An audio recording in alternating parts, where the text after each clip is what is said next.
इन्हें साधु संत महात्माओं को क्यों नहीं पकड़ते? ಅದಕ್ಕೆ ಬಾಬಾ ಹೇಳ್ತಿದ್ದಾರೆ, ಈ ಸಾಧು ಸಂತರು ಮಹಾತ್ಮ ಯಾರೇ ಇದ್ದಾರೆ ಇವರನ್ನೆಲ್ಲ ಯಾಕೆ ಇಟ್ಕೊಳ್ಳೋದಿಲ್ಲ? जो गवर्नमेंट को भी धोखा दे रहे हैं। ಅವರು ಗೌರ್ಮೆಂಟ್ಗೂ ಸಹ ಮೋಸ ಮಾಡ್ತಾ ಇದ್ದಾರೆ।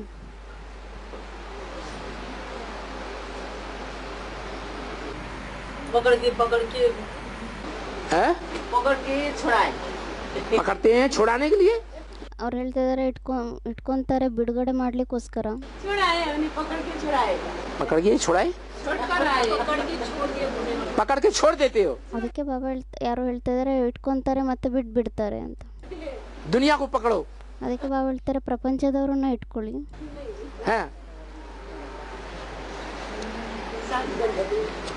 बाबा प्रश्न करते हैं। ಬಾಬಾ ಪ್ರಶ್ನೆಯನ್ನ ಮಾಡ್ತಾರೆ, इन साधु संत महात्माओं को क्यों नहीं पकड़ते हो?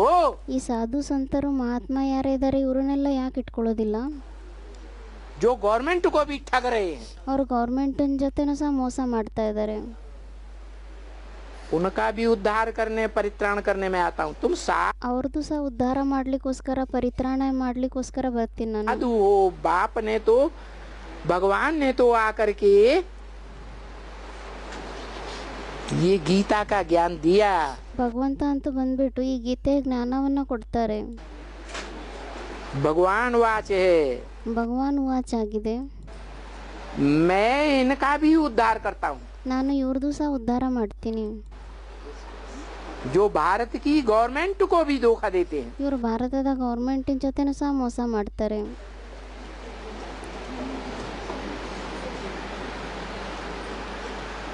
उद्धार करता हूँ तो कोई का उद्धार किया? ಉದ್ಧಾರವನ್ನ ಮಾಡ್ತೀನಿ ಅಂದ್ರೆ ಮತ್ತೆ ಯಾರ್ದಾದ್ರೂ ಉದ್ಧಾರ ಮಾಡಿದಾರಾ? किया? ಕೇಳ್ತಾ ಇದ್ದಾರೆ ಬಾಬಾ, ಯಾರ್ದಾದ್ರೂ ಉದ್ಧಾರ ಮಾಡಿದಾರಾ? उद्धार करता हूँ क्या इशारा दिया? भविष्य में करूँगा। ಅದಕ್ಕೆ ಬಾಬಾ ಹೇಳ್ತಿದ್ದಾರೆ ಉದ್ಧಾರ ಮಾಡ್ತೀನಿ ಅಂತ ಹೇಳ್ಬಿಟ್ಟು ಏನ್ ಸೂಚನೆಯನ್ನ ಕೊಡ್ತಾ ಇದ್ದಾರೆ? ಏನ್ ಭವಿಷ್ಯದಲ್ಲಿ ಮಾಡಿದಾರಾ या अभी कर रहा हूँ? ಅಥವಾ ಇವಾಗ ಮಾಡ್ತಾ ಇದ್ದಾರಾ? भविष्य में उद्धार करता हूँ। ಭವಿಷ್ಯದಲ್ಲಿ ಉದ್ಧಾರ ಮಾಡ್ತಾರೆ। उद्धार उत्तम माने ऊपर, ಉದ್ಧಾರ ಉದ್ ಅಂದ್ರೆ ಮೇಲೆ, हरण करके ले जाता हूँ। ಹರಣೆ ಮಾಡ್ಬಿಟ್ಟು ಕರ್ಕೊಂಡು ಹೋಗ್ತೀನಿ, ऊपर ले जाता हूँ। ಮೇಲೆ ಕರ್ಕೊಂಡು ಹೋಗ್ತೀನಿ। क्या? उद्धार करता हूँ। ಏನಂತ ಹೇಳಿದ್ರು ಉದ್ಧಾರ ಮಾಡ್ತೀನಿ। दो प्रकार के बच्चे बताए। ಎರಡು ಪ್ರಕಾರದ ಮಕ್ಕಳು ಅಂತ ಹೇಳಿದ್ದಾರೆ। तुम बच्चे हो उद्धार मूर्त और ನೀವು ಮಕ್ಕಳಂತೂ ಆಗಿದ್ದೀರಾ ಉದ್ಧಾರ ಮೂರ್ತರು। कुछ और भी ब्राह्मण हैं ಮತ್ತೆ ಬೇರೆ ಇನ್ನೂ ಬ್ರಾಹ್ಮಣರಿದ್ದಾರೆ जो हैं आधार मूर्त। ಅವರಾಗಿದ್ದಾರೆ ಆಧಾರ ಮೂರ್ತ ಬ್ರಾಹ್ಮಣರು। क्या? जिनमें वो धर्म पिताएं आकर प्रवेश करते हैं। ಯಾರಲ್ಲಿ ಆ ಧರ್ಮಪಿತರು ಬಂದ್ಬಿಟ್ಟು ಪ್ರವೇಶ ಮಾಡ್ತಾರೆ। तो क्या हो गए? वो हुए आधार उन धर्मों के। ಮತ್ತೆ ಅವರೇನಾದ್ರು ಆ ಧರ್ಮದ ಆಧಾರ ಆದ್ರು। और तुम हुए उद्धार मूर्त। ಮತ್ತೆ ನೀವಾಗಿದ್ದೀರಾ ಉದ್ಧಾರ ಮೂರ್ತರು। तो तुम फिर कैसे किसका उद्धार कर सकते हो? ಮತ್ತೆ ನೀವು ಯಾವಾಗ ಯಾರ ಉದ್ಧಾರವನ್ನ ಯಾವ ರೀತಿ ಮಾಡಬಹುದಾಗಿದೆ? जब भगवान भी तुम्हारा उद्धार करने के लिए आता है। ಯಾವಾಗ ಭಗವಂತನು ಸಹ ನಿಮ್ಮ ಉದ್ಧಾರ ಮಾಡ್ಲಿಕ್ಕೋಸ್ಕರ ಬರ್ತಾರೆ। तुम गुरु कैसे बन सकते हो जगत गुरु? ನೀವು ಗುರುಗಳು ಯಾವ ತರ ಆಗ್ಬೋದಾಗಿದೆ ಜಗದ್ಗುರು? क्योंकि तुम्हारा भी उद्धार भगवान करता है। ಯಾಕೆಂದ್ರೆ ನಿಮ್ದು ಸಹ ಉದ್ಧಾರವನ್ನ ಸ್ವಯಂ ಭಗವಂತನೇ ಮಾಡ್ತಾರೆ। परित्राणाय साधु नाम गीता में लिखा हुआ है। ಗೀತೆಯಲ್ಲಿ ಬರೆದಿದ್ದಾರೆ ಪರಿತ್ರಾಣಾಯ ಸಾಧುನಾಮ್ ಅಂತ। तो तुम कैसे किसका उद्धार करेंगे? ಮತ್ತೆ ನೀವು ಯಾವ ರೀತಿ ಯಾರ ಉದ್ಧಾರವನ್ನ ಮಾಡ್ತೀರಾ? तुम उद्धार करेंगे किसी का? ಅದಕ್ಕೆ ಬಾಬಾ ಕೇಳ್ತಾ ಇದ್ದಾರೆ ಯಾರ್ದಾದ್ರೂ ಉದ್ಧಾರ ಮಾಡ್ತೀರಾ? है कि उनका तन मन धन और ही ठग करके रख लेंगे। ಅಥವಾ ಅವ್ರ ತನ ಮನ ಧನ ಇನ್ನೂ ಜಾಸ್ತಿ ಅದ್ರ ಜೊತೆ ಮೋಸ ಮಾಡಿ ಕುತ್ಕೊಂಡ್ಬಿಡ್ತೀರಾ? क्या कन्याओं को सरेंडर करते हैं? ಕನ್ಯರನ್ನ ಸರೆಂಡರ್ ಮಾಡ್ಕೊಂತಾರೆ, लाखों लाख रुपया दो ಲಕ್ಷಾಂಗಟ್ಲೆ ದುಡ್ಡುಗಳನ್ನ ತಗೊಂತಾರೆ, तो तन के साथ धन भी दो। ಅಥವಾ ಶರೀರದ ಜೊತೆಯಲ್ಲಿ ಧನ ಸಂಪತ್ತಿನೂ ಕೊಡಿ ಅಂತ ಹೇಳ್ತಾರೆ. ಅಂದರೆ ಯಾರನ್ನಾದರೂ ಸರೆಂಡರ್ ಮಾಡಿಕೊಂಡ್ರೆ ಜೊತೆಯಲ್ಲಿ ಧನ ಸಂಪತ್ತಿನೂ ತಗೊತಾರೆ. करते हैं या नहीं करते हैं? ಅದಕ್ಕೆ ಕೇಳ್ತಾ ಇದ್ದಾರೆ ಬಾಬಾ ಮಾಡ್ತಾರಾ ಅಥವಾ ಇಲ್ವೋ. है रोटी भी दो और बेटी भी दो. ರೊಟ್ಟಿನೂ ಕೊಡಿ ಮತ್ತು ಮಗಳನ್ನೂ ಕೊಡಿ. ये दुनिया की खराब परंपरा ಇದು ಪ್ರಪಂಚದ ಕೆಟ್ಟ ಪರಂಪರಾ. कन्या के साथ दहेज देने की परंपरा ಕನ್ಯೆಯರ ಜೊತೆಯಲ್ಲಿ ದಹೇಜನ್ನು ಏನು ಕೊಡ್ತಾರೆ, ವರದಕ್ಷಿಣೆ ಕೊಡುವಂಥ ಪರಂಪರಾ ನಡೆಯುತ್ತೆ ಅಂತ ಹೇಳ್ತಾ ಇದ್ದಾರೆ ಬಾಬಾ. कौन डालते हैं? तो ಇದನ್ನ ಯಾರು ಆರಂಭ ಮಾಡ್ತಾರೆ ಈ ಪರಂಪರಾನ? है? इनकी शूटिंग कहाँ होती है? ಇದರ ಶೂಟಿಂಗ್ ಎಲ್ಲ ಆಗುತ್ತೆ. ब्राह्मणों की संगम युग दुनिया में इनकी शूटिंग हो रही है. ಬ್ರಾಹ್ಮಣರ ಸಂಗಮಿಗೂ ಪ್ರಪಂಚದಲ್ಲಿ ಇದರ ಶೂಟಿಂಗ್ ಆಗ್ತಾ ಇದೆ. रिहर्सल कर रहे हैं. ರಿಹರ್ಸಲ್ ಮಾಡ್ತಾ ಇದ್ದಾರೆ. अच्छा, दूसरी निशानी बाप आकर समझाते हैं. ಅಚ್ಚಾ, ಇನ್ನೊಂದು ಗುರುತನ್ನ ತಂದೆ ಬಂದ್ಬಿಟ್ಟು ತಿಳಿಸ್ತಾರೆ. एक दूसरी निशानी और, ಮತ್ತೆ ಎರಡನೇ ನಿಶಾನಿ ಇನ್ನೊಂದಾಗಿದೆ. क्या ये नहीं जाते हैं गंगा में स्नान करने? ಏನು ಇವರೇನು ಹೋಗೋದಿಲ್ವಾ ಗಂಗಾ ನದಿಯಲ್ಲಿ ಸ್ನಾನ ಮಾಡ್ಲಿಕ್ಕೋಸ್ಕರ? है? दूसरों को कहते हैं पतित पावनी गंगा है, ಬೇರೆಯವ್ರಿಗೆ ಹೇಳ್ತಾರೆ ಪತಿತ್ ಪಾವನಿ ಗಂಗಾ ಆಗಿದ್ದಾರೆ ಅಂತ. चलो गंगा में स्नान करने. ನಡೀರಿ ಗಂಗಾ ನದಿಯಲ್ಲಿ ಸ್ನಾನ ಮಾಡ್ಲಿಕ್ಕೋಸ್ಕರ. पतित से पावन बन जाएंगे. ಪತಿತರಿಂದ ಪಾವನ ಆಗೋಗ್ತಾರೆ. तो जिनको ले जाते हैं उनके साथ साथ ಮತ್ತೆ ಯಾರನ್ನ ಕರ್ಕೊಂಡು ಹೋಗ್ತಾರೆ ಅವ್ರ ಜೊತೆಯಲ್ಲಿ, ये खुद स्नान करने नहीं जाते. ಅಥವಾ ಸ್ವಯಂ ಸ್ನಾನ ಮಾಡ್ಲಿಕ್ಕೆ ಹೋಗೋದಿಲ್ವಾ? गंगा में स्नान करते हैं या नहीं करते हैं? ಗಂಗಾ ನದಿಯಲ್ಲಿ ಸ್ನಾನ ಮಾಡ್ತಾರಾ ಇಲ್ವೋ? है? उद्धार इनका भी गंगा में स्नान करने से होता है. ಇವ್ರ ಉದ್ಧಾರನೂ ಸಹ ಗಂಗಾ ನದಿಯಲ್ಲಿ ಸ್ನಾನ ಮಾಡೋದ್ರಿಂದ ಆಗುತ್ತಾ, या बिना स्नान करने से होता है? ಅಥವಾ ಸ್ನಾನ ಮಾಡ್ಲಿಲ್ದೇನೆ ಆಗೋಗುತ್ತಾ? है? है? गंगा में स्नान करने से इनका भी उद्धार होता है. ऐसे ಗಂಗಾ ನದಿಯಲ್ಲಿ ಸ್ನಾನ ಮಾಡೋದ್ರಿಂದ ಇವ್ರದ್ದು ಸಹ ಉದ್ಧಾರ ಆಗುತ್ತೆ. क्यों कहा? ಮತ್ತೆ ಈ ತರ ಯಾಕೆ ಹೇಳಿದ್ರು? गंगा में स्नान करने से उद्धार क्यों होता है? ಗಂಗಾ ನದಿಯಲ್ಲಿ ಸ್ನಾನ ಮಾಡೋದ್ರಿಂದ ಉದ್ಧಾರ ಯಾಕೆ ಆಗುತ್ತೆ? जमुना में स्नान करने से क्यों नहीं होता? ಜಮುನಾ ನದಿಯಲ್ಲಿ ಸ್ನಾನ ಮಾಡೋದ್ರಿಂದ ಯಾಕೆ ಆಗಲ್ಲ? है? अरे दक्षिण भारत की नदियों में स्नान करने से क्यों नहीं उद्धार होता? ಅದಕ್ಕೆ ಬಾಬಾ ಹೇಳ್ತಿದ್ದಾರೆ, ಅರೆ ದಕ್ಷಿಣ ಭಾರತದ ನದಿಗಳಲ್ಲಿ ಸ್ನಾನ ಮಾಡೋದ್ರಿಂದ ಯಾಕೆ ಉದ್ಧಾರ ಆಗಲ್ಲ? विदेशों की नदियों में स्नान करने से उद्धार क्यों नहीं होता? ವಿದೇಶದಲ್ಲಿರೋ ನದಿಗಳಲ್ಲಿ ಸ್ನಾನ ಮಾಡೋದ್ರಿಂದ ಉದ್ಧಾರ ಯಾಕೆ ಆಗಲ್ಲ? गंगा का ही नाम क्यों लेते हैं? ಗಂಗಾ ನದಿ ಹೆಸರನ್ನೇ ಯಾಕೆ ತಗೊಂತಾರೆ? है?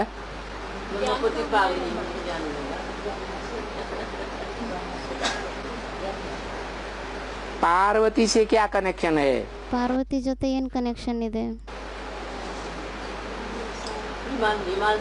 है? हिमालय पुत्री है. ಹಿಮಾಲಯ ಪುತ್ರಿ ಆಗಿದಾರ ಅವರು. है ना? ಕೇಳ್ತಾ ಇದಾರೆ ಬಾಬಾ, ಇದಾರೆ ಅಲ್ವಾ? वो छोटी पुत्री है. ಅವರಂತೂ ಚಿಕ್ಕ ಮಗು ಆಗಿದ್ದಾರೆ. कौन? पार्वती. ಪಾರ್ವತಿ ಯಾರಿದ್ದಾರೆ? ಅವರಂತೂ ಚಿಕ್ಕ ಮಗಳಾಗಿದ್ದಾರೆ. और बड़ी पुत्री का नाम क्या? ಮತ್ತೆ ದೊಡ್ಡ ಮಗಳ ಹೆಸರೇನಾಗಿದೆ? गंगा रखा. ಗಂಗಾ ಅಂತ ಇಟ್ಟಿದ್ದಾರೆ. इसका मतलब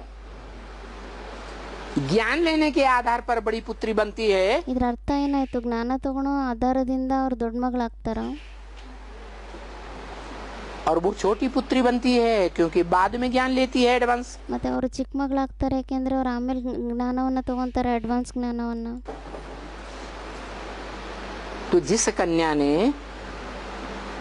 अव्वल नंबर में ज्ञान लिया एडवांस, ಮತ್ತೆ ಯಾವ ಕನ್ಯಾ ಮೊದಲನೇ ನಂಬರ್ನಲ್ಲಿ ಅಡ್ವಾನ್ಸ್ ಜ್ಞಾನವನ್ನ ತಗೊಂತಾರೆ, और कन्याओं ने अव्वल नंबर में एडवांस ज्ञान नहीं लिया ಬೇರೆ ಕನ್ಯೆಯರು ಅಡ್ವಾನ್ಸ್ ಜ್ಞಾನವನ್ನ ತಗೊಂಡಿಲ್ಲ, और समझा भी, ಆದ್ರೆ ಅವ್ರು ಮೊದಲು ತಗೊಂತಾರೆ, ತಗೊಂಡ್ಬಿಟ್ಟು ಅದನ್ನ ತಿಳ್ಕೊಂತಾರೆ. वो ही सतो प्रधान कन्या है. ಮತ್ತೆ ಅವರೇ ಸತೋಪ್ರಧಾನ ಕನ್ಯೆ ಆಗಿದ್ದಾರೆ. जिसके लिए अव्यक्त वाणी में पूछा, ಅವ್ರಿಗೋಸ್ಕರ ಅವ್ಯಕ್ತವಾಣಿಯಲ್ಲೂ ಸಹ ಕೇಳಿದ್ದಾರೆ ಏನಂತ, गंगा कानपुर से निकलती है या इलाहाबाद से निकलती है। ಗಂಗಾ ಎಲ್ಲಿಂದ ಬರ್ತಾರೆ? ಕಾನ್ಪುರದಿಂದ ಬರ್ತಾರಾ ಅಥವಾ ಇಲಾಹಾಬಾದ್ನಿಂದ ಬರ್ತಾರಾ? अरे इलाहाबाद में तो ठीक है, तीनों नदियों का मेल होता है। ಅದಕ್ಕೆ ಬಾಬಾ ಹೇಳ್ತಿದ್ದಾರೆ, ಹಾಂ ಇಲಾಹಾಬಾದ್ನಲ್ಲಂತೂ ಸರಿಯಾಗಿದೆ, ಯಾಕೆಂದರೆ ಅಲ್ಲಂತೂ 3 ನದಿಗಳ ಮಿಶ್ರಣ ಆಗುತ್ತೆ. गंगा के लिए कहा जा सकता है। ಗಂಗಾಗೋಸ್ಕರ ಅಂತೂ ಹೇಳ್ಬೋದಾಗಿದೆ. कानपुर में तो तीनों नदियों का मेल नहीं होता है। ಕಾನ್ಪುರದಲ್ಲಂತೂ ಮೂರು ನದಿಗಳ ಮಿಲನ ಆಗೋದಿಲ್ಲ.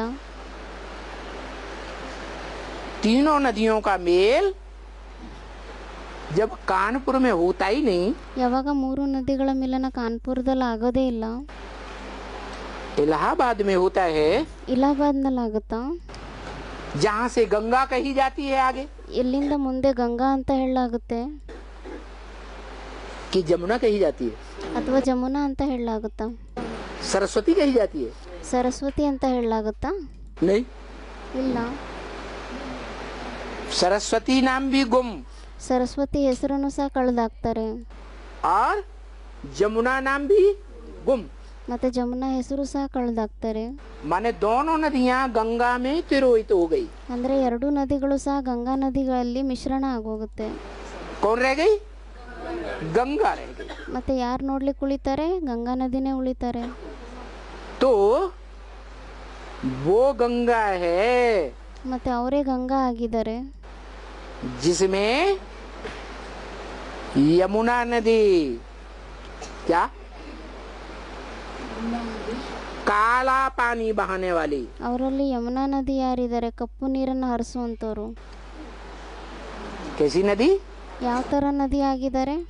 जिस नदी में 7-8 बड़े बड़े नाले दिल्ली में जाकर के मिलते हैं। ಆ ನದಿಯಲ್ಲಿ 7-8 ದೊಡ್ಡ ದೊಡ್ಡ ಚರಂಡಿಗಳ ನೀರೇನಿದೆ ಅದೆಲ್ಲ ಹೋಗ್ಬಿಟ್ಟು ದಿಲ್ಲಿಯಲ್ಲಿ ಆ ನದಿಯಲ್ಲೇ ಬೀಳುತ್ತೆ. चैतन्य नालों की बात होगी ಅದಕ್ಕೆ ಬಾಬಾ ಹೇಳ್ತಿದ್ದಾರೆ, ಮತ್ತೆ ಇಲ್ಲಿ ಚೈತನ್ಯದಲ್ಲಿ ಆ ಚರಂಡಿಯ ಮಾತಾಗಿದೆನಾ या जड़ नालों की बात होगी? ಅಥವಾ ಚರಂಡಿಯ ಮಾತಾಗಿದೆನಾ? है? कोई चैतन्य नाले हैं, ಅಂದ್ರೆ ಯಾರಾದರೂ ಆ ಥರ ಚೈತನ್ಯದಲ್ಲಿ ಚರಂಡಿದರ ಪಾತ್ರ ಮಾಡುವಂಥವ್ರು ಇದ್ದಾರೆ. 7 नाले पुराने, ಹಳೆ 7 ಚರಂಡಿಗಳು ಅಂತ ಪ್ರಸಿದ್ಧಿಯಾಗಿದೆ. क्या? जिनमें से एक नाले का नाम है नजफगढ़। ಅದರಲ್ಲಿ ಒಂದು ಚರಂಡಿಯ ಹೆಸರಾಗಿದೆ ನಜಫ್ಗಢ ಅಂತ. क्या नाम है? ना माने नहीं, ನಾ ಅಂದರೆ ಇಲ್ಲ, क्या ना जा, ना जा, ನಾ ಜಾ ಅಂದರೆ ಹೋಗಬೇಡಿ. कहाँ? फागढ़, फा माने फरक्काबाद, ಎಲ್ಲಿ? ಫಾ ಅಂದರೆ ಫರುಖಾಬಾದ್. गढ़ फरक्काबाद में जो फतेहगढ़ है, ಫರುಖಾಬಾದ್ನಲ್ಲಿ ಏನು ಫತೇಗಢ ಅಂತ ಇದೆ. गढ़ माने किला, ಗಢ ಅಂದ್ರೇನೆ ಕಿಲ್ಲೆ. वहाँ न जा, ಮತ್ತೆ ಆ ಕಿಲ್ಲೆಯಲ್ಲಿ ಹೋಗಬೇಡಿ. वहाँ अगर जाएगी तो तेरा सत्यानाश हो। ಒಂದು ವೇಳೆ ನೀವು ಅಲ್ಲಿ ಹೋಗ್ಬಿಟ್ರೆ ನಿಮ್ಮ ಸತ್ಯನಾಶ ಆಗೋಗುತ್ತೆ. ऐसा बड़ा नाला जाके गिरता है, ಈ ಥರ ದೊಡ್ಡ ಚರಂಡಿ ಹೋಗ್ಬಿಟ್ಟು ಅದರಲ್ಲಿ ಬೀಳುತ್ತೆ. उल्टी पढ़ाई पढ़ाने वाला ಉಲ್ಟಾ ವಿದ್ಯಾಭ್ಯಾಸವನ್ನು ಓದಿಸುವಂಥವ್ರು नजफगढ़ नाला, ನಜಫ್ಗಢ ನಾಲ ಅಂತ ಹೇಳಲಾಗುತ್ತೆ ಅದಕ್ಕೆ. वो यमुना नदी दिल्ली में टकराने के बाद ಮತ್ತು ಆ ಯಮುನಾ ನದಿ ಯಾರಿದ್ದಾರೆ ಅವರು ದಿಲ್ಲಿಯಲ್ಲಿ ಘರ್ಷಣೆ ಮಾಡಿದ ನಂತರ अपना रास्ता ही मोड़ देती है। ಅವರು ತಮ್ಮ ದಾರಿಯನ್ನೇ ಬದಲಾವಣೆ ಮಾಡಿಬಿಡ್ತಾರೆ. क्या? जो साउथ में जा रही थी, ಯಾವುದು ಅದು ಸೌತ್ನಲ್ಲಿ ಹೋಗ್ತಾ ಇತ್ತು, ದಕ್ಷಿಣದಲ್ಲಿ दक्षिण भारत की ओर जा रही थी, ದಕ್ಷಿಣ ಭಾರತದ ಕಡೆ ಹೋಗ್ತಾ ಇತ್ತು, वो अपना रास्ता पूरब की ओर पलट देती है ಅದು ತಮ್ಮ ದಾರಿಯನ್ನ ಪೂರ್ವದ ಕಡೆ ತಿರುಗಿಸ್ಬಿಡುತ್ತೆ. और उत्तर पूर्व में जाकर के ಮತ್ತೆ ಉತ್ತರ ಪೂರ್ವದಲ್ಲಿ ಹೋಗ್ಬಿಟ್ಟು इलाहाबाद में जहाँ तीनों नदियाँ मिलती हैं, ಆ ಇಲಾಹಾಬಾದ್ನಲ್ಲಿ ಎಲ್ಲಿ ಹೋಗ್ಬಿಟ್ಟು 3 ನದಿಗಳು ಸಹ ನದಿಗಳ ಮಿಲನ ಆಗುತ್ತೆ. गंगा भी यमुना भी, ಗಂಗಾ ನದಿನೂ ಆಗಿರಲಿ ಯಮುನಾ ನದಿ ಆಗಿರಲಿ, और दोनों के बीच में सरस्वती नदी भी। ಮತ್ತು ಇಬ್ಬರ ಮಧ್ಯದಲ್ಲಿ ಸರಸ್ವತಿ ನದಿನೂ ಸಹ ಆಗಿದ್ದಾರೆ. जो दिखाई नहीं देती, ಅದು ನೋಡ್ಲಿಕ್ಕೆ ಕಾಣಿಸೋದೇ ಇಲ್ಲ. क्या गुप्त नदी है। ಏನಂತ ಹೇಳಿದ್ರು ಗುಪ್ತ ನದಿ ಆಗಿದೆ. सरस्वती जगदम्बा कौन सी नदी? ಸರಸ್ವತಿ ಜಗದಂಬ ಆಗಿದ್ದಾರೆ. ಯಾವ ನದಿ? सरस्वती जगदम्बा। ಸರಸ್ವತಿ ಜಗದಂಬ ಆಗಿದ್ದಾರೆ. यज्ञ के आदि में भी नहीं आई थी, ಅವರು ಯಜ್ಞದ ಆದಿಯಲ್ಲೂ ಸಹ ಬಂದಿರಲಿಲ್ಲ. बाद में आई। ಅವರು ಆಮೇಲೆ ಬರ್ತಾರೆ. 14 साल की उम्र थी ಯಾವಾಗ ಅವ್ರದ್ದು 14 ವರ್ಷದ ವಯಸ್ಸಾಗಿತ್ತು तब आई, ಅವಾಗ ಅವ್ರು ಬರ್ತಾರೆ. बाद में आई और सन 65-66 में पहले ही गुप्त हो गई। ಮತ್ತೆ ಆಮೇಲೆ ಬರ್ತಾರೆ. ಆದರೆ 65-66ನೇ ಇಸ್ವಿಯಲ್ಲಿ ಮತ್ತೆ ಗುಪ್ತ ಆಗೋಗ್ತಾರೆ. हो गई ना? ಆದರೂ ಇಲ್ವೋ? ऐसे ही वो नदी जगदम्बा सरस्वती, ಅದೇ ರೀತಿ ಆ ನದಿ ಯಾರಿದ್ದಾರೆ ಜಗದಂಬ ಸರಸ್ವತಿ, जिस कन्या में प्रवेश होती है ಅವರು ಯಾವ ಕನ್ಯೆಯಲ್ಲಿ ಪ್ರವೇಶ ಮಾಡ್ತಾರೆ, उस कन्या में एडवांस पार्टी में भी ಆ ಕನ್ಯೆಯಲ್ಲಿ ಅಡ್ವಾನ್ಸ್ ಪಾರ್ಟಿಯಲ್ಲೂ ಸಹ बीच में आती है। ಮಧ್ಯದಲ್ಲೇ ಬರ್ತಾರೆ. पहले पहले सरेंडर नहीं होती। ಅವರು ಮೊಟ್ಟ ಮೊದಲು ಸರೆಂಡರ್ ಆಗೋದಿಲ್ಲ. क्या सरेंडर होने का टाइम भी बता दिया। ಸರೆಂಡರ್ ಆಗುವಂತ ಟೈಮ್ ಸಹ ಹೇಳ್ಬಿಟ್ಟಿದ್ದಾರೆ. संत राशि चल रहा है तो 13 होना चाहिए ना। 83ನೇ ಇಸ್ವಿ ನಡೀತಾ ಇದೆ ಅಂದ್ರೆ 83ನೇ ಇಸ್ವಿಯಲ್ಲಿ ನಿಮ್ಮವರಾಗ ಆಗ್ಬೇಕಾಗಿದೆ ಅಲ್ವಾ? क्या 83 की अव्यक्तवाणी में बोला। 83ನೇ ಇಸ್ವಿ ಅವ್ಯಕ್ತವಾಣಿಯಲ್ಲಿ ಹೇಳಿದ್ದಾರೆ. तो कोई नदी है, ಮತ್ತೆ ಯಾವ್ದಾದ್ರು ನದಿ ಇದ್ದಾರೆ. चैतन्य नदी, ಚೈತನ್ಯದಲ್ಲಿ ನದಿ ಆಗಿದ್ದಾರೆ. जो 83 तक बाप की नहीं बनी थी, सरेंडर नहीं हुई थी। ಅವರು 83ನೇ ಇಸ್ವಿವರೆಗೂ ತಂದೆ ಮಗು ಆಗಿರ್ಲಿಲ್ಲ, ಸರೆಂಡರ್ ಆಗಿರ್ಲಿಲ್ಲ. 83 के बाद 83-84 में 83ನೇ ಇಸ್ವಿ ಆದ ನಂತರ 83-84ನೇ ಇಸ್ವಿಯಲ್ಲಿ बाप की बन गई। ಅವರು ತಂದೆಯವರಾಗ್ತಾರೆ. 83 में 13 होना चाहिए ना। 83ನೇ ಇಸ್ವಿಯಲ್ಲಿ ತಂದೆ ಮಗು ಆಗ್ಬೇಕಾಗಿದೆ ಅಲ್ವಾ? अव्यक्तवाणी में बोला। ಈ ರೀತಿ ಅವ್ಯಕ್ತವಾಣಿಯಲ್ಲಿ ಹೇಳಿದ್ದಾರೆ. सवाल है 83 से पहले कोई ब्रह्मा कुमारी बाप की नहीं बनी थी। ಇದು ಪ್ರಶ್ನೆ ಆಗಿದೆ. 83ನೇ ಇಸ್ವಿಗಿಂತ ಮುಂಚೆ ಯಾವುದೇ ಬ್ರಹ್ಮಕುಮಾರಿಯರು ತಂದೆಯ ಮಕ್ಕಳಾಗಿರ್ಲಿಲ್ವಾ? सरेंडर हुई थी कि नहीं हुई थी? ಅವರು ಸರೆಂಡರ್ ಆಗಿದ್ರು ಇಲ್ವೋ? किसको? ಯಾರಿಗೆ ಸರೆಂಡರ್ ಆಗಿದ್ರು? है ब्रह्मा बाबा को, ब्रह्मा कुमार ಬಾಬನ್ಗೆ ಸರೆಂಡರ್ ಆಗಿದ್ರು ಅಂದ್ರು. ಯಾರು? कुमारियों को, ಅದಕ್ಕೆ ಬಾಬಾ ಹೇಳ್ತಿದ್ದಾರೆ, ಹಾ ಬ್ರಹ್ಮಕುಮಾರ್ ಕುಮಾರಿಯರಿಗೆ ಆಗಿದ್ರು. कुमार का दादी को। ಕುಮಾರಿಕಾ ದಾದಿ ಮುಂದೆ ಆಗಿದ್ರು. ब्रह्मा बाबा ने शरीर छोड़ दिया तो दीदी दादियों को सरेंडर होने लगी।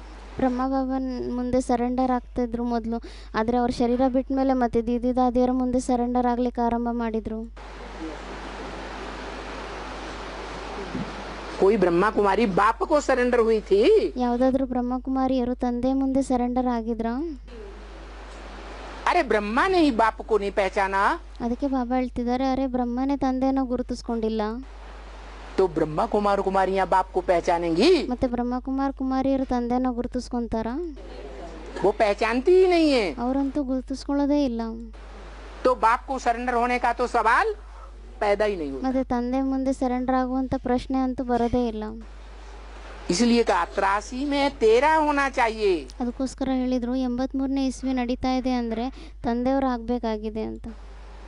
माने कोई भी ब्रह्मा कुमारी 83 से पहले ಅಂದ್ರೆ ಯಾವುದೇ ಬ್ರಹ್ಮಕುಮಾರಿಯರು 83ನೇ ಇಸ್ವಿಗಿಂತ ಮುಂಚೆ बाप को पहचान करके बाप की नहीं बनी थी। ತಂದೆಯನ್ನು ಗುರುತಿಸ್ಕೊಂಡ್ಬಿಟ್ಟು ತಂದೆ ಮಗು ಆಗಿರ್ಲಿಲ್ಲ.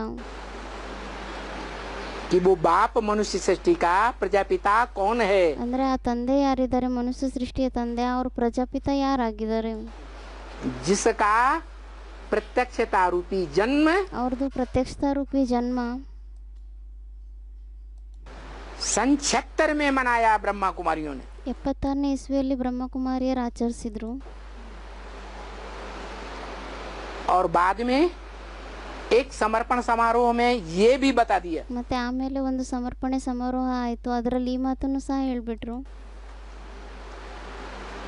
कुमारियों के समर्पण समारोह में ಕುಮಾರಿಯರ ಸಮರ್ಪಣೆ ಸಮಾರೋಹ ಆಗಿತ್ತು, ಅದರಲ್ಲಿ ಹೇಳಿದ್ರು कि ये अंतिम समर्पण समारोह नहीं है, ಇದು ಅಂತಿಮ ಸಮರ್ಪಣೆ ಸಮಾರೋಹ ಆಗಿಲ್ಲ, अभी और भी समर्पण समारोह करना पड़ेगा. ಇವಾಗ ಇನ್ನೂ ಸಮರ್ಪಣೆ ಸಮಾರೋಹ ಮಾಡಬೇಕಾಗಿದೆ. इसका मतलब ಮತ್ತೆ ಇದರ ಅರ್ಥ ಏನಾಯ್ತು? बेसिक में तो समर्पण हुई, ಬೇಸಿಕ್ನಲ್ಲಂತೂ ಸಮರ್ಪಣೆ ಆಯಿತು, लेकिन आगे चल के एडवांस में भी ಆದರೆ ಮುಂದೆ ಬರುವಂಥ ಸಮಯದಲ್ಲಿ ಅಡ್ವಾನ್ಸ್ನಲ್ಲೂ ಸಹ समर्पण पत्र लिखना पड़ेगा. ಅಡ್ವಾನ್ಸ್ನಲ್ಲೂ ಸಹ ಸಮರ್ಪಣೆ ಪತ್ರವನ್ನು ಬರಿಬೇಕಾಗುತ್ತೆ. क्या सरेंडर होना पड़ेगा. ಏನಂತ ಹೇಳಿದ್ರು? ಸರೆಂಡರ್ ಆಗಬೇಕಾಗುತ್ತೆ. जो वाणी में बोल दिया, क्या ಅದಕ್ಕೋಸ್ಕರ ವಾಣಿಯಲ್ಲೂ ಸಹ ಹೇಳ್ಬಿಟ್ಟಿದ್ದಾರೆ ಏನಂತ? कि तुम बच्चे माने तुम बच्चे क्या करो, जो संस्था का नाम है ಏನಂತ ಹೇಳಿದ್ರು? ನೀವು ಮಕ್ಕಳು ಏನು ಮಾಡಬೇಕು? ಈ ಸಂಸ್ಥೆ ಹೆಸರೇನಾಗಿದೆ? ब्रह्मा कुमारी ईश्वरी विश्वविद्यालय, ಬ್ರಹ್ಮಕುಮಾರಿ ಈಶ್ವರಿ ವಿಶ್ವವಿದ್ಯಾಲಯ ಅಂತ. उसमें से ब्रह्मा कुमारी शब्द हटाकर ಅದರಲ್ಲಿ ಬ್ರಹ್ಮಕುಮಾರಿ ಶಬ್ದವನ್ನು ತೆಗೆದುಬಿಟ್ಟು क्या करो, ಏನು ಮಾಡಬೇಕಾಗಿದೆ? नहीं मुरली में बोला, ಯಾರು ಅಂದರೂ ಪ್ರಜಾಪಿತ ಶಬ್ದ ಆ್ಯಡ್ ಮಾಡಬೇಕು ಅಂತ. ಅದಕ್ಕೆ ಬಾಬಾ ಹೇಳ್ತಿದ್ದಾರೆ, ಅಲ್ಲ, ಮುರಳಿಯಲ್ಲಿ ಹೇಳಿದ್ದಾರೆ ಏನಂತ? कि वो शब्द हटा दो ಆ ಶಬ್ದವನ್ನು ತೆಗೆದುಬಿಡಿ. जो ब्रह्मा कुमारियों ने अपनी संस्था का नाम रखा है. क्या रखा? ಯಾವ ಹೆಸರನ್ನು ಬ್ರಹ್ಮಕುಮಾರಿಯರು ತಮ್ಮ ಸಂಸ್ಥೆ ಹೆಸರು ಅಂತ ಇಟ್ಕೊಂಡಿದ್ದಾರೆ? ಏನಂತ ಹೆಸರಿಟ್ಟಿದ್ದಾರೆ? प्रजापिता ब्रह्मा कुमारी शब्द हटाकर ಪ್ರಜಾಪಿತ ಬ್ರಹ್ಮಕುಮಾರಿ ಶಬ್ದವನ್ನು ತೆಗೆದುಬಿಟ್ಟು स्पिरिचुअल गॉडली यूनिवर्सिटी नाम रख दो. ಸ್ಪಿರಿಚುವಲ್ ಗಾಡ್ಲಿ ಯೂನಿವರ್ಸಿಟಿ ಅಂತ ಹೆಸರನ್ನು ಇಟ್ಬಿಡಿ. माना आध्यात्मिक ईश्वरी विश्वविद्यालय नाम रख दो. ಅಂದರೆ ಆಧ್ಯಾತ್ಮಿಕ ಈಶ್ವರಿ ವಿಶ್ವವಿದ್ಯಾಲಯ ಅಂತ ಹೆಸರನ್ನು ಇಟ್ಬಿಡಿ. फिर सब सेंटर्स में लिखना पड़ेगा ಮತ್ತೆ ಎಲ್ಲ ಸೆಂಟರ್ಸ್ಗಳಲ್ಲೂ ಸಹ ಬರೀಬೇಕಾಗುತ್ತೆ आध्यात्मिक ईश्वरीय विश्वविद्यालय. ಆಧ್ಯಾತ್ಮಿಕ ಈಶ್ವರೀಯ ವಿಶ್ವವಿದ್ಯಾಲಯ ಅಂತ. तो इससे क्या साबित हुआ? ಮತ್ತೆ ಇದರಿಂದ ಏನು ಸಿದ್ಧ ಆಗುತ್ತೆ? क्या साबित हुआ? ಹೇಳ್ತಾ ಇದ್ದಾರೆ ಬಾಬಾ, ಮತ್ತೆ ಇದರಿಂದ ಏನು ಸಿದ್ಧ ಆಗುತ್ತೆ? ये जो दूसरा ब्राह्मणों का संगठन स्थापन हुआ था, ಇದು ಯಾವುದು ಬೇರೆ ಇನ್ನೊಂದು ಬ್ರಾಹ್ಮಣರ ಸಂಘಟನೆ ತಯಾರಾಗಿತ್ತು, जिसके विघटन की सूचना सन 76 वाली ಅದರ ವಿಘಟನೆ ಆಗುವಂಥ ಸೂಚನೆ ಏನಿದೆ 76ನೇ ಇಸ್ವಿಯಲ್ಲಿ 66 में ही कर दी गई थी. ಅದರ ಘೋಷಣೆಯನ್ನು 66ನೇ ಇಸ್ವಿಯಲ್ಲೇ ಮಾಡಿಬಿಟ್ಟಿದ್ರು. उसका भी टोटल विनाश होना है. ಅದ್ರದ್ದು ಸಹ ಟೋಟಲ್ ವಿನಾಶ ಆಗಬೇಕಾಗಿದೆ. इसलिए कहा ಅದಕ್ಕೋಸ್ಕರ ಹೇಳಿದ್ದಾರೆ, इन धर्मगुरुओं का भी उद्धार मैं करता हूँ. ಇನ್ನು ಧರ್ಮಗುರುಗಳ ಉದ್ಧಾರನೂ ಸಹ ನಾನು ಮಾಡ್ತೀನಿ. दूसरे धर्म वाले जो हैं ಬೇರೆ ಧರ್ಮದವ್ರು ಯಾರೇ ಇದ್ದಾರೆ, उनका उद्धार कौन करेगा? ಅವ್ರ ಉದ್ಧಾರವನ್ನು ಯಾರು ಮಾಡ್ತಾರೆ? हैं? एक ही बाप है, ಒಬ್ಬರೇ ತಂದೆ ಆಗಿದ್ದಾರೆ, सभी धर्म वालों का उद्धार करेगा. ಎಲ್ಲ ಧರ್ಮದವರ ಉದ್ಧಾರ ಮಾಡ್ತಾರೆ. लेकिन पहले चंद्रवंशी ब्रह्मा कुमार कुमारियों का उद्धार करेगा ಆದರೆ ಮೊದಲು ಪ್ರಜಾಪಿತ ಬ್ರಹ್ಮಕುಮಾರ್ ಕುಮಾರಿಯರ ಉದ್ಧಾರ ಮಾಡ್ತಾರಾ या दूसरे धर्म वालों का करेगा? ಅಥವಾ ಬೇರೆ ಧರ್ಮದವರ ಉದ್ಧಾರ ಮಾಡ್ತಾರಾ? हैं? चंद्रवंशी ब्रह्मा कुमार कुमारियों का उद्धार करेगा. ಚಂದ್ರವಂಶಿ ಬ್ರಹ್ಮಕುಮಾರ್ ಕುಮಾರಿಯರ ಉದ್ಧಾರವನ್ನು ಮೊದಲು ಮಾಡ್ತಾರೆ. तो बाप को पहचानेंगी ಮತ್ತೆ ಅವರು ತಂದೆಯನ್ನು ಗುರುತಿಸ್ಕೊಂತಾರ, तब उद्धार होगा, ಅವಾಗ ಅವ್ರ ಉದ್ಧಾರ ಆಗುತ್ತಾ? या बिना पहचाने उद्धार हो जाएगा? ಅಥವಾ ಗುರುತಿಸ್ಕೊಳ್ಳಿಲ್ದೆ ಅವ್ರ ಉದ್ಧಾರ ಆಗೋಗುತ್ತಾ? पहचानेंगी, याद करेंगी, ಅವ್ರು ಗುರುತಿಸ್ಕೊಂತಾರೆ ಮತ್ತೆ ನೆನಪು ಮಾಡ್ತಾರೆ, तब उद्धार होगा. ಅವಾಗ ಅವ್ರ ಉದ್ಧಾರ ಆಗುತ್ತೆ. तो बताया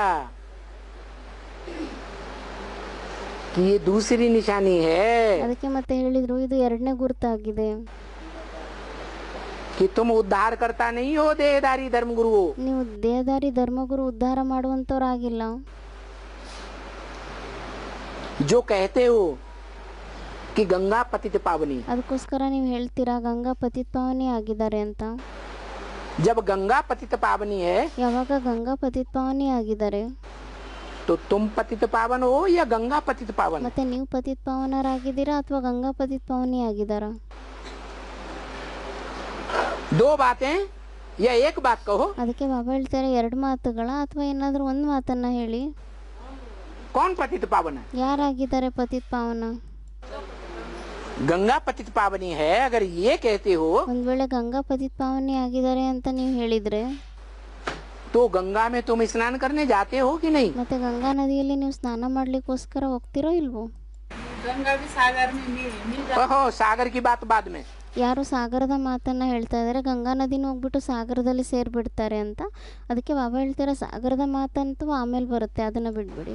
सागर में जाने से पहले ही स्नान करने जाते हो या नहीं जाते हो? ಸಾಗರದಲ್ಲಿ ಹೋಗೋಕ್ಕಿಂತ ಮುಂಚೆನೆ ಅದರಲ್ಲಿ ಸ್ನಾನ ಮಾಡ್ಲಿಕ್ಕೋಸ್ಕರ ಹೋಗ್ತಿರೋ ಇಲ್ವೋ?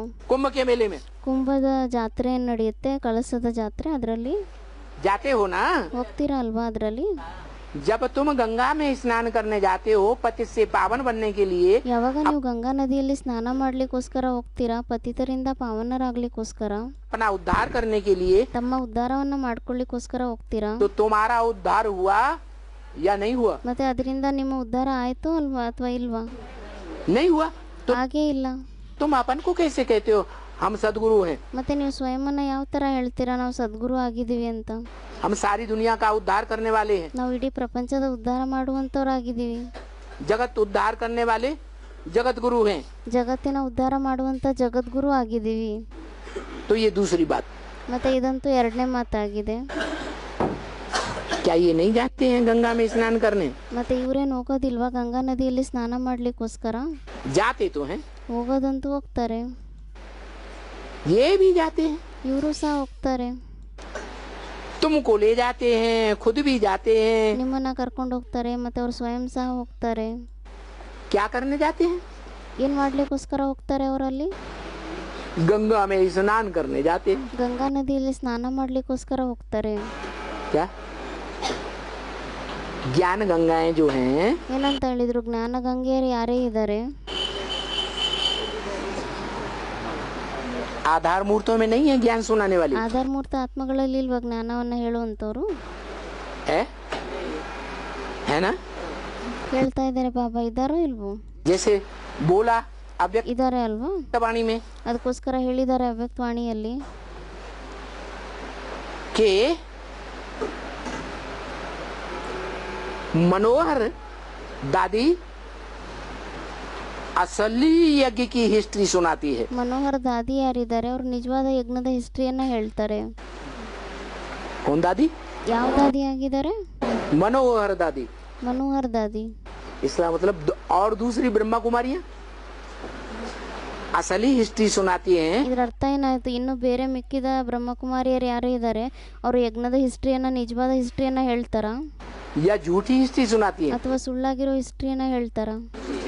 झूठी हिस्ट्री सुनाती है. ಸುಳ್ಳಾಗಿರುವಂತ ಹಿಸ್ಟ್ರಿಯನ್ನೇ ಹೇಳ್ತಾರೆ. जो असली हिस्ट्री सुनाने वाली मनोहर दादी है ಯಾರು ನಿಜವಾದ ಹಿಸ್ಟ್ರಿಯನ್ನ ಹೇಳುವಂತ ಮನೋಹರ್ ದಾದಿ ಆಗಿದ್ದಾರೆ उसको कोई जोन का इंचार्ज नहीं बनाया गया. ಅವ್ರನ್ನಂತೂ ಯಾವುದೇ ಝೋನಿನ ಇನ್ಚಾರ್ಜ್ ಅನ್ನಾಗಿ ಮಾಡೇ ಇಲ್ಲ. क्या कोई सेंटर का भी इंचार्ज नहीं बनाया गया. ಏನಂತ ಹೇಳಿದ್ರು? ಯಾವುದೇ ಸೆಂಟರ್ನಲ್ಲೂ ಸಹ ಇನ್ಚಾರ್ಜ್ ಅನ್ನಾಗಿ ಮಾಡಿಲ್ಲ. तो ज्ञान गंगा कौन हुई? ಮತ್ತೆ ಇಲ್ಲಿ ಜ್ಞಾನ ಗಂಗೆಯರು ಯಾರಾದ್ರು? मनोहर दादी हुई असली ज्ञान जल पिलाने वाली. ಮತ್ತೆ ಮನೋಹರ್ ದಾದಿ ಆದ್ರ ನಿಜವಾದ ಜ್ಞಾನದ ನೀರನ್ನ ಕುಡಿಸುವಂತವ್ರು, या नकली ज्ञान सुनाने वाली. ಅಥವಾ ಸುಳ್ಳು ಜ್ಞಾನವನ್ನ ಹೇಳುವಂತವ್ರು, ಡೂಪ್ಲಿಕೇಟ್ ಜ್ಞಾನವನ್ನ ಕೊಡುವಂತವ್ರು ಆದ್ರ? भले मनोहर दादी ने शरीर छोड़ दिया ಬಲೆ ಮನೋಹರ್ ದಾದಿ ಅಂತೂ ಶರೀರ ಬಿಟ್ಬಿಡ್ತಾರೆ,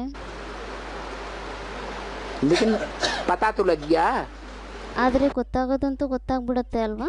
कि तथाकथित ब्रह्मा कुमार कुमारियों में भी सही ज्ञान सुनाने वाली मनोहर दादी जैसी कुमारियां भी थी। ಅದರಿಂದ ಏನು ಗೊತ್ತಾಗುತ್ತೆ, ಬ್ರಹ್ಮಕುಮಾರ್ ಕುಮಾರಿಯರಲ್ಲೂ ಸಹ ಮನೋಹರ್ ದಾದಿ ಥರ ಯಜ್ಞದ ಸತ್ಯವಾಗಿರೋ ಹಿಸ್ಟ್ರಿಯನ್ನು ಹೇಳುವಂಥವ್ರು ಸಹ ಮಾತೆಯರು ಕನ್ಯೆಯರು ಇದ್ದರು, माताएं भी थी ಮಾತೆಯರು ಸಹ ಇದ್ದರು, और अभी भी हैं। ಮತ್ತು ಇವಾಗೂ ಸಹ ಇದ್ದಾರೆ. जब वो ज्ञान सुनाती हैं ಯಾವಾಗ ಅವರು ಜ್ಞಾನವನ್ನು ಹೇಳ್ತಾರೆ, तो उनका ज्ञान सुनने के लिए वो गुरु लोग सबको ले जाते हैं। ಅವ್ರ ಜ್ಞಾನವನ್ನು ಕೇಳಲಿಕ್ಕೋಸ್ಕರ ಆ ಗುರುಗಳು ಎಲ್ಲರನ್ನೂ ಕರ್ಕೊಂಡು ಹೋಗ್ತಾರೆ.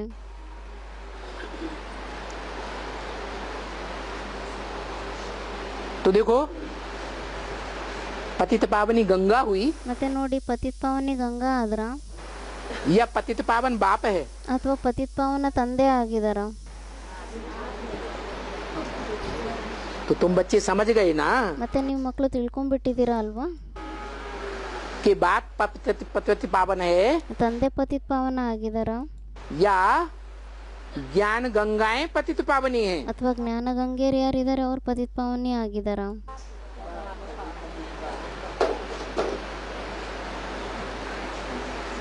तो अभी तुम समझ गए। ಮತ್ತೆ ಇವಾಗ ನೀವು ತಿಳ್ಕೊಂಡ್ಬಿಟ್ಟಿದ್ದೀರಾ. अभी उनके तो फॉलोअर्स बहुत हैं। ಇವಾಗ ಅವ್ರ ಫಾಲೋವರ್ಸ್ಗಳಂತೂ ತುಂಬ ಇದ್ದಾರೆ. किनके?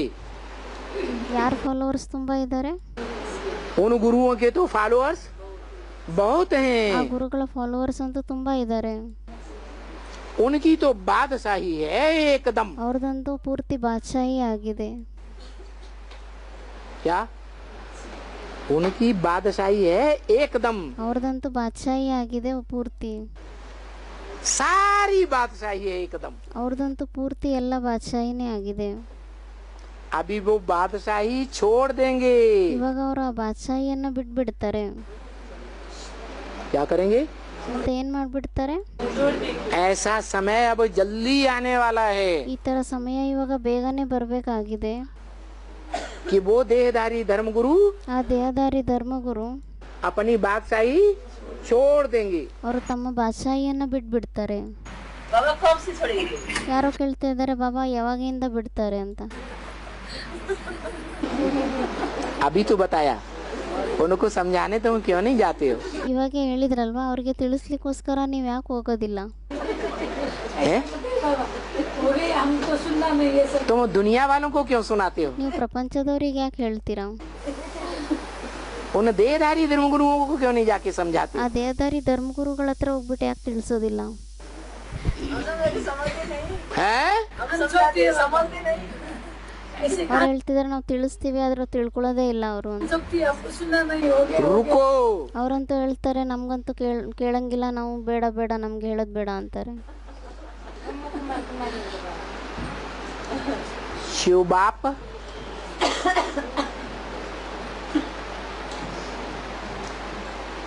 महाशिवरात्रि में ಅದಕ್ಕೆ ಬಾಬಾ ಹೇಳ್ತಿದಾರೆ, ಇಲ್ಲಿ ಶಿವ ತಂದೆ ಯಾರಿದ್ದಾರೆ ಅವರು ಮಹಾಶಿವರಾತ್ರಿಯಲ್ಲಿ जब घोर अज्ञान की अंधकार की रात्रि होगी ಯಾವಾಗ ಘೋರ ಅಜ್ಞಾನ ಅಂಧಕಾರದ ರಾತ್ರಿ ಆಗಿರುತ್ತೆ, बेसिक ब्राह्मणों में भी एडवांस ब्राह्मणों में भी दुनिया ಬೇಸಿಕ್ ಬ್ರಾಹ್ಮಣರಲ್ಲೇ ಆಗಲಿ, ಅಡ್ವಾನ್ಸ್ ಬ್ರಾಹ್ಮಣರಲ್ಲೇ ಆಗಲಿ, ಅಥವಾ ಪ್ರಪಂಚದಲ್ಲಿರುವಂಥವರಲ್ಲೇ ಆಗಲಿ, वालों में भी उस समय बाप प्रत्यक्ष होगा। ಮತ್ತೆ ಆ ಸಮಯದಲ್ಲಿ ತಂದೆ ಪ್ರತ್ಯಕ್ಷ ಆಗ್ತಾರೆ. बड़े से बड़ा बाम्ब क्या बताया? ದೊಡ್ಡಕ್ಕಿಂತ ದೊಡ್ಡ ಬಾಂಬ್ ಏನಂತ ಹೇಳಿದ್ದಾರೆ? बाप की प्रत्यक्षता का बम ತಂದೆಯ ಪ್ರತ್ಯಕ್ಷತೆಯ ಬಾಂಬ್ ಆಗಿದೆ. जब फटेगा ಮತ್ತೆ ಯಾವಾಗ ಅದು ವಿಸ್ಫೋಟ ಆಗುತ್ತೆ, तो बाप अव्यक्त स्टेज में प्रत्यक्ष होगा ಮತ್ತೆ ಯಾವಾಗ ತಂದೆ ಅವ್ಯಕ್ತ ಸ್ಟೇಜ್ ನಲ್ಲಿ ಪ್ರತ್ಯಕ್ಷ ಆಗ್ತಾರ, या साकारी स्टेज में होगा। ಅಥವಾ ಸಾಕಾರಿ ಸ್ಟೇಜ್ ನಲ್ಲಿ ಇರ್ತಾರ. अव्यक्त स्टेज में जैसे धर्म पिताएं दिखाए गए हैं, ಅವ್ಯಕ್ತ ಸ್ಟೇಜ್ ನಲ್ಲಿ ಯಾವ ತರ ಧರ್ಮಪಿತರನ್ನ ತೋರಿಸಿದ್ದಾರೆ. बुद्ध का चित्र देखो, चेहरा देखो। ಬುದ್ಧನ ಚಿತ್ರವನ್ನ ನೋಡಿ, ಅವ್ರ ಮುಖವನ್ನ ನೋಡಿ. क्राइस्ट का चित्र देखो, चेहरा देखो। ಕ್ರೈಸ್ಟಿನ ಚಿತ್ರವನ್ನ ನೋಡಿ, ಅವ್ರ ಮುಖವನ್ನ ನೋಡಿ. गुरु नानक का चित्र देखो, चेहरा देखो। ಗುರುನಾನಕ್ ಅವರ ಚಿತ್ರವನ್ನ ನೋಡಿ, ಅವ್ರ ಮುಖವನ್ನ ನೋಡಿ. क्या झलकता है? ಮತ್ತೆ ಅದರಿಂದ ಏನ್ ಕಾಣಿಸುತ್ತೆ ನೋಡ್ಲಿಕ್ಕೆ? निराकार आत्मा दिखाई देती है या देहभान दिखाई देता है? ನಿರಾಕಾರಿ ಆತ್ಮ ಕಾಣಿಸುತ್ತಾ ಅಥವಾ ಅದರಲ್ಲಿ ದೇಹಾಭಿಮಾನ ಕಾಣಿಸುತ್ತಾ? निराकारी आत्मा दिखाई देती ನಿರಾಕಾರಿ ಆತ್ಮನೇ ನೋಡ್ಲಿಕ್ಕೆ ಕಾಣಿಸುತ್ತೆ. है। ऐसा बाप जब निराकारी स्टेज में प्रत्यक्ष होगा, ಆ ಥರ ತಂದೆ ಯಾವಾಗ ನಿರಾಕಾರಿ ಸ್ಟೇಜ್ನಲ್ಲಿ ಪ್ರತ್ಯಕ್ಷ ಆಗ್ತಾರೆ, जिस बाप को आज भी शिव के मंदिरों में ಆ ತಂದೆಯನ್ನ ಇವತ್ತು ಸಹ ಶಿವನ ದೇವಸ್ಥಾನದಲ್ಲಿ लिंग के रूप में पूजा जाता है, ಲಿಂಗದ ರೂಪದಲ್ಲಿ ಪೂಜೆ ಮಾಡಲಾಗುತ್ತೆ. जिस लिंग रूप साकार शरीर को ಆ ಲಿಂಗರೂಪ ಸಾಕಾರ ಶರೀರವನ್ನ अपने इंद्रियों का भान ही नहीं रहेगा। ಅವರಿಗೆ ತಮ್ಮ ಇಂದ್ರಿಯಗಳ ಭಾನನೇ ಇರಲ್ಲ. इतनी गहरी निरंतर याद हो, ಇಷ್ಟು ಆಳವಾಗಿರುವಂತ ನಿರಂತರ ನೆನಪಾಗಿರುತ್ತೆ. इसलिए लिंग को इंद्रियां दिखाई नहीं जाती। ಅದಕ್ಕೋಸ್ಕರ ಲಿಂಗದಲ್ಲಿ ಇಂದ್ರಿಯಗಳನ್ನ ತೋರಿಸೋದೇ ಇಲ್ಲ. ऐसी जब अव्यक्त स्टेज में बाप प्रत्यक्ष होगा ಮತ್ತೆ ಈ ತರ ಅವ್ಯಕ್ತ ಸ್ಟೇಜ್ ನಲ್ಲಿ ಯಾವಾಗ ತಂದೆ ಪ್ರತ್ಯಕ್ಷ ಆಗ್ತಾರೆ, तो उसकी निशानी बताई। ಮತ್ತೆ ಅವಾಗ ಅದರ ಗುರುತನ್ನ ಹೇಳಿದ್ದಾರೆ. याद है क्या निशानी बताई? ನೆನಪಿದೆನಾ ಏನ್ ಗುರುತು ಅಂತ ಹೇಳಿದ್ದಾರೆ? भूल गए? ಬಾಬಾ ಹೇಳ್ತಾರೆ ಮರ್ತೋಗ್ಬಿಟ್ರಾ? जो इन आँखों से देखे, ಹಾ, ಯಾರು ಈ ಕಣ್ಣುಗಳಿಂದ ನೋಡ್ತಾರೆ, जो इन कानों से दो शब्द भी सुने, ಯಾರು ಈ ಕಿವಿಗಳಿಂದ ಎರಡು ಶಬ್ದವನ್ನಾದ್ರೂ ಕೇಳ್ತಾರೆ, उसके मुख से दिल और दिमाग और मुख ಅವರ ಮುಖದಿಂದ, ಅವರ ಮನಸ್ಸಿನಿಂದ, ಹೃದಯದಿಂದ, ಕಣ್ಣಿನ ಮುಖದಿಂದ ಎಲ್ಲ ಏನ್ ಬರ್ಬೇಕು? तीनों से निकले ಎಲ್ಲದರಿಂದನೂ ಬರ್ಬೇಕು. ಮೂರು ಜಗದಿಂದ ಏನಂತ ಬರ್ಬೇಕು? मेरा बाप आ गया। ನಮ್ಮ ತಂದೆ ಬಂದ್ಬಿಟ್ಟಿದ್ದಾರೆ ಅಂತ. ब्रह्मा कुमारियों का नहीं, सिर्फ ಕೇವಲ ಬ್ರಹ್ಮಕುಮಾರಿಯರ ತಂದೆ ಅಲ್ಲ, इस्लामी बौद्धियों क्रिश्चियंस का, चंद्रवंशियों का नहीं, ಇಸ್ಲಾಮಿ ಬೌದ್ಧಿ ಕ್ರಿಶ್ಚಿಯನ್ಸ್ಗಳು ಯಾರೇ ಚಂದ್ರವಂಶಿಗಳಿದ್ದಾರೆ ಅವ್ರ ತಂದೆ ಅಲ್ಲ, मेरा बाप आ गया। ನನ್ನ ತಂದೆ ಬಂದಿದ್ದಾರೆ. ऐसा अनुभव ಈ ತರ ಅನುಭವ ಆಗ್ಬೇಕು. तो दो शब्द सुनाएगा। ಮತ್ತೆ ಅವ್ರು ಎರಡು ಶಬ್ದವನ್ನೇ ಹೇಳ್ತಾರ. क्या दो शब्दों में इतनी ताकत होगी ಎರಡು ಶಬ್ದದಲ್ಲೇ ಇಷ್ಟೊಂದು ಶಕ್ತಿ ಇರುತ್ತೆ कि सुनने वाला सुनते ही एक सेकंड में ಕೇಳುವಂತವರು ಕೇಳಿದಾಗ ಒಂದು ಸೆಕೆಂಡ್ ನಲ್ಲೇ चेंज होगा या नहीं होगा? ಚೇಂಜ್ ಆಗ್ತಾರೋ ಇಲ್ವೋ? कौन सी ताकत, ಯಾವ ಶಕ್ತಿ ಆಗಿದೆ? कौन सी ताकत चेंज करेगी? ಯಾವ ಶಕ್ತಿ ಚೇಂಜ್ ಮಾಡುತ್ತೆ?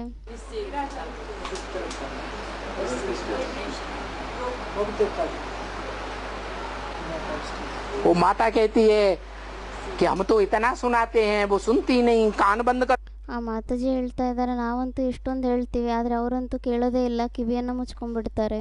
लेती हैं, हमारा मुंह नहीं देखना चाहती, ನಮ್ಮ ಮುಖವನ್ನ ನೋಡ್ಲಿಕ್ಕೆ ಅವ್ರು ಇಷ್ಟಪಡೋದಿಲ್ಲ. ऐसे कर देती है। ಈ ತರ ಎಲ್ಲ ಮಾಡ್ಬಿಡ್ತಾರೆ ಅವರು. उसका कारण क्या? ಅದ್ರ ಕಾರಣನೇ ಏನಾಗಿದೆ? वो बाप जो अव्यक्त स्टेज में प्रत्यक्ष होगा, ಆ ತಂದೆ ಯಾರು ಅವ್ಯಕ್ತ ಸ್ಟೇಜ್ ನಲ್ಲಿ ಪ್ರತ್ಯಕ್ಷ ಆಗ್ತಾರೆ, उसके दो शब्द सुनने से, ಅವರ ಎರಡು शब्दವನ್ನ ಕೇಳೋದ್ರಿಂದಾನೆ, उसको आंख से देखने मात्र से ಅವ್ರನ್ನ ಕಣ್ಣಿನಿಂದ ನೋಡಿದ ತಕ್ಷಣನೇ मनुष्य आत्माएं चेंज हो जाएंगी। ಮನುಷ್ಯಾತ್ಮಗಳು ಚೇಂಜ್ ಆಗಿ ಹೋಗ್ತಾರೆ. वीडियो में देखने से या रियल देखने से बाबा? है वीडियो में देखने से या रियल देखने क्या क्या? ಅವ್ರು ಕೇಳ್ತಾ ಇದ್ದಾರೆ ವಿಡಿಯೋದಲ್ಲಿ ನೋಡೋದ್ರಿಂದನಾ ಅಥವಾ ರಿಯಲ್ ನಲ್ಲಿ ನೋಡೋದ್ರಿಂದನಾ ಅಂತ. वीडियो में देखने से या रियल देखने से? वीडियो जड़ है या सन्मुख है? ಅದಕ್ಕೆ ಬಾಬಾ ಹೇಳ್ತಿದ್ದಾರೆ ವಿಡಿಯೋ ಜಡ ಆಗಿದೆನಾ ಅಥವಾ ಸಮ್ಮುಖ ಆಗಿದೆನಾ? है? ವಿಡಿಯೋ ಅಂತೂ ಜಡ ಆಗಿದೆ. भक्ति मार्ग में जड़ को देखते आए या चैतन्य को देखा? ಅದಕ್ಕೆ ಬಾಬಾ ಹೇಳ್ತಾರೆ ಮತ್ತೆ ಭಕ್ತಿ ಮಾರ್ಗದಲ್ಲಿ ಜಡನ್ನ ನೋಡ್ತಾ ಬಂದಿದ್ದೀರಾ ಅಥವಾ ಸಮ್ಮುಖದಲ್ಲಿ ಚೈತನ್ಯ ನೋಡ್ತಾ ಬಂದಿದ್ದೀರಾ? है? ज्ञान मार्ग में क्या कहते हैं? ಜ್ಞಾನ ಮಾರ್ಗದಲ್ಲಿ ಏನಂತ ಹೇಳ್ತಾರೆ? First class Murli, second class Murli, first class Murali, second class Murali, third class Murli कौन सी ಥರ್ಡ್ ಕ್ಲಾಸ್ ಮುರಳಿ ಯಾವ್ದಾಗಿದೆ? है? चैतन्य के मुख से सुना, ಚೈತನ್ಯದ ಮುಖದಿಂದ ಕೇಳ್ತಾರೆ, तो फर्स्ट क्लास मुरली। ಅವಾಗ ಫಸ್ಟ್ ಕ್ಲಾಸ್ ಮುರಳಿ ಅಂತ ಹೇಳಲಾಗುತ್ತೆ. ऐसे ही चैतन्य बाप भगवान ಅದೇ ರೀತಿ ಚೈತನ್ಯದಲ್ಲಿ ತಂದೆ ಯಾರಿದ್ದಾರೆ, ಭಗವಂತ ತಂದೆ शिवरात्रि पर जब प्रत्यक्ष होगा, ಶಿವರಾತ್ರಿಯಲ್ಲಿ ಯಾವಾಗ ಪ್ರತ್ಯಕ್ಷ ಆಗ್ತಾರೆ, प्रत्यक्षता बम फटेगा, ಯಾವಾಗ ಪ್ರತ್ಯಕ್ಷತಾ ರೂಪಿ ಬಾಂಬ್ ವಿಸ್ಫೋಟ ಆಗುತ್ತೆ, तो उस समय जो बाप अव्यक्त स्टेज में प्रत्यक्ष होगा, ಅದೇ ಆ ಸಮಯದಲ್ಲಿ ಯಾವ ತಂದೆ ಅವ್ಯಕ್ತ ಸ್ಟೇಜ್ ನಲ್ಲಿ ಪ್ರತ್ಯಕ್ಷ ಆಗ್ತಾರೆ, उसमें कौन सी शक्ति होगी ಮತ್ತೆ जो ಅವರಲ್ಲಿ ಯಾವ ಶಕ್ತಿ ಇರುತ್ತೆ 2 शब्द सुनाएगा ಅಂದ್ರೆ ಅದರಿಂದ ಏನಾಗುತ್ತೆ, ಯಾರು 2 ಶಬ್ದವನ್ನಾದ್ರೂ ಕೇಳ್ತಾರೆ ಕಿವಿಯಿಂದ और धक से चेंज हो ಅವ್ರು जाएंगे। ತಕ್ಷಣ ಚೇಂಜ್ ಆಗೋಗ್ತಾರೆ. जो देखेगा इन आँखों से ಯಾರು ನೋಡ್ತಾರೆ ಈ ಕಣ್ಣುಗಳಿಂದ चेंज हो जाएगा। ಅವರು ಸಹ ಚೇಂಜ್ ಆಗೋಗ್ಬಿಡ್ತಾರೆ. जो 2 शब्द भी इन कानों से सुनेगा, ಯಾರು 2 ಶಬ್ದವನ್ನಾದ್ರೂ ಈ ಕಿವಿಗಳಿಂದ ಕೇಳ್ತಾರೆ, लंबे चौड़े भाषण की दरकार ही नहीं। ಜಾಸ್ತಿ ಉದ್ದ ಆಗ್ಲ ಭಾಷಣ ಕೊಡೋ ಅವಶ್ಯಕತೆನೇ ಇಲ್ಲ. अभी तो 5-5, 6-6 घंटे की मुरली सुनते हैं। ಇವಾಗಂತೂ 5-5, 6-6 ಗಂಟೆ ಮುರಳಿಯನ್ನ ಕೇಳ್ತೀರಾ. क्या यहाँ सुनते हैं और वहाँ बाबा ये कब होगा? ಅದಕ್ಕೆ ಬಾಬಾ ಹೇಳ್ತಾರೆ ಏನಂತ, ಇಲ್ಲಿ ಕೇಳ್ತಾರೆ ಮತ್ತೆ ಅಲ್ಲೋಗಿ ಏನಾಗುತ್ತೆ, 18 में होगा? कब होगा? ಯಾರೋ ಕೇಳ್ತಾ ಇದಾರೆ, ಬಾಬಾ ಇದು ಯಾವಾಗ ಆಗುತ್ತೆ, 18ರಲ್ಲಿ ಆಗುತ್ತಾ ಅಂತ. कब होगा भाई? ಅದಕ್ಕೆ ಬಾಬಾ ಹೇಳ್ತಾರೆ, ಅರೆ ಯಾವಾಗ ಆಗುತ್ತೆ ಹೇಳಿ, जब तुम बच्चों की अव्यक्त स्टेज बनेगी ಯಾವಾಗ ನಿಮ್ಮ ಮಕ್ಕಳದ್ದು ಅವ್ಯಕ್ತ ಸ್ಟೇಜ್ ಆಗುತ್ತೆ तब होगा, या देह के धर्मों में लगे रहेंगे तब होगा? ಅವಾಗ ಆಗುತ್ತೆ. ಅಂದ್ರೆ ಯಾವಾಗ ನಿಮ್ದು ಅವ್ಯಕ್ತ ಸ್ಟೇಜ್ ಆಗುತ್ತೆ ಅವಾಗ ಆಗುತ್ತಾ, ಅಥವಾ ಯಾವಾಗ ನೀವು ದೇಹದ ಧರ್ಮಗಳಲ್ಲಿ ಇರ್ತೀರೋ ಅವಾಗ ಆಗುತ್ತಾ? देह की परवरिश में लगे रहेंगे तब होगा, ದೇಹದ ಪಾಲನೆಯನ್ನ ಮಾಡೋದ್ರಲ್ಲೇ ಮುಳುಗಿರ್ತೀರಾ ಅವಾಗ ಆಗುತ್ತಾ, या आत्मा की स्थिरता में लगे रहेंगे ಅಥವಾ ಆತ್ಮದ ಸ್ಥಿರತೆಯಲ್ಲಿ ಯಾವಾಗ ಇರ್ತೀರಾ तब होगा? ಅವಾಗ ಆಗುತ್ತಾ? है? दुनिया की बड़े से बड़ी पावर क्या है? ಪ್ರಪಂಚದ ದೊಡ್ಡಕ್ಕಿಂತ ದೊಡ್ಡ ಪಾವರೇ ಏನಾಗಿದೆ? आत्मा की स्थिति भी तब बनती है। ಆತ್ಮಿಕ ಸ್ಥಿತಿನೂ ಸಹ ಅವಾಗೇ ಆಗುತ್ತೆ. पवित्र बनो, योगी बनो। ಪವಿತ್ರರಾಗಿ ಯೋಗಿಗಳಾಗಿ पवित्र जितना बनेंगे ಎಷ್ಟು ನಾವು ಪವಿತ್ರರಾಗ್ತೀವಿ ऑटोमेटिक योगी बनेंगे। ಆಟೋಮೆಟಿಕ್ ಯೋಗಿಗಳಾಗ್ತೀವಿ.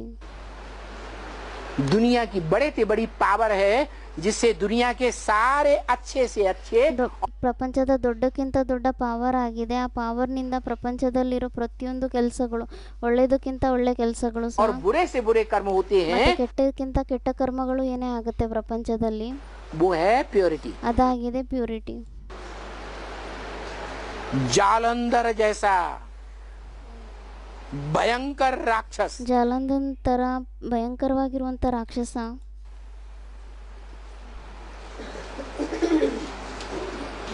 भगवान और भगवान कहे जाने वाले बाप के ಭಗವಂತನೇ ಆಗ್ಲಿ ಅಥವಾ ಭಗವಂತ ಅಂತ ಹೇಳುವಂತ ತಂದೆಯ परिवार से हारता नहीं है। ತಂದೆಯ ಪರಿವಾರ ಏನಿದೆ ಅವ್ರ ಜೊತೆನೂ ಅವ್ನು ಸೋಲೋದಿಲ್ಲ. क्या जालंधर परिवार से नहीं हारता? ಏನಂತ ಹೇಳಿದ್ರು, ಜಲಂಧರ್ ಯಾರಿದ್ದಾನೆ ಅವನು ಭಗವಂತನ ಪರಿವಾರದಿಂದನೂ ಸೋಲೋದಿಲ್ಲ. भगवान भी उसे नहीं हरा पाता। ಸ್ವಯಂ ಭಗವಂತನು ಸಹ ಅವನನ್ನ ಸೋಲಿಸ್ಲಿಕ್ಕಾಗ್ಲಿಲ್ಲ. क्या कारण बनता है? ಅದ್ರ ಕಾರಣನೇ ಏನಾಗಿರುತ್ತೆ? है जो सत्य को धारण करने वाली ಯಾರು ಸತ್ಯವನ್ನ ಧಾರಣೆ ಮಾಡ್ಕೊಳೋ ಅಂತ सती साध्वी वृंदा है, ಯಾರು ಸತಿ ಸಾಧ್ವಿ ವೃಂದ ಆಗಿದ್ದಾರೆ, जिसमें पवित्रता का तेज है। ಯಾರಲ್ಲಿ ಪವಿತ್ರತೆ ತೇಜ್ ಇದೆ. क्या एक ही जालंधर में बुद्धि लगी रहती है, ಒಬ್ಬ ಜಾಲಂಧರ್ನಲ್ಲೇ ಬುದ್ಧಿ ಇರುತ್ತೆ, दूसरे किसी में बुद्धि नहीं जाती। ಬೇರೆ ಯಾರಲ್ಲೂ ಬುದ್ಧಿ ಹೋಗೋದೇ ಇಲ್ಲ.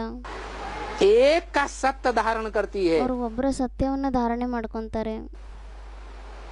क्या एक का सत्य धारण करती है ಒಬ್ಬರ ಸತ್ವವನ್ನ ಧಾರಣೆ ಮಾಡ್ಕೊಂತಾರೆ. तो वो सती कही जाती है। ಅದಕ್ಕೋಸ್ಕರ ಅವರಿಗೆ ಸತಿ ಅಂತ ಹೇಳಲಾಗುತ್ತೆ. सती माने पवित्र ಸತಿ या ಅಂದ್ರೇನೆ ಪವಿತ್ರ पवित्र। ಅಥವಾ ಅಪವಿತ್ರನ. वो पवित्रता की ये पावर है ಪವಿತ್ರ ಆಗಿದೆ तो ಆ ಪವಿತ್ರತೆಯ ಆ ಶಕ್ತಿ ಆಗಿದೆ ಅದು कि भगवान और भगवान का पूरा परिवार भी आ जाए ಭಗವಂತನೇ ಆಗಲಿ ಅಥವಾ ಭಗವಂತನ ಪೂರ್ತಿ ಪರಿವಾರನೇ ಆಗಲಿ ಎಲ್ಲರೂ ಬಂದ್ಬಿಟ್ರೂ ಸಹ तो भी जालंधर जैसे राक्षस का भी बाल बांका नहीं होता। ಆದರೂ ಸಹ ಜಾಲಂಧರನ್ ಥರ ಇರುವಂಥ ರಾಕ್ಷಸರದು ಕೂದಲು ಸಹ ಅಲ್ಲಾಡಿಸ್ಲಿಕ್ಕೆ ಆಗಲಿಲ್ಲ ಯಾರು. पवित्रता ऐसी बड़ी पावर है ಪವಿತ್ರತೆ ಈ ಥರ ದೊಡ್ಡ ಶಕ್ತಿ ಆಗಿದೆ जो अच्छे से अच्छे और बुरे से बुरे बड़े से बड़े कार्य को संपन्न कर देती है। ಒಳ್ಳೆದಕ್ಕಿಂತ ಒಳ್ಳೆ ಕಾರ್ಯನೇ ಆಗಲಿ ಕೆಟ್ಟಕ್ಕಿಂತ ಕೆಟ್ಟ ಕಾರ್ಯನೇ ಆಗಲಿ ಅಥವಾ ದೊಡ್ಡಕ್ಕಿಂತ ದೊಡ್ಡ ಕಾರ್ಯನೇ ಆಗಲಿ ಆ ಎಲ್ಲ ಕಾರ್ಯದಲ್ಲೂ ಸಫಲತೆ ಸಿಗೋ ಆಧಾರನೇ ಆಗಿದೆ ಪವಿತ್ರತೆ.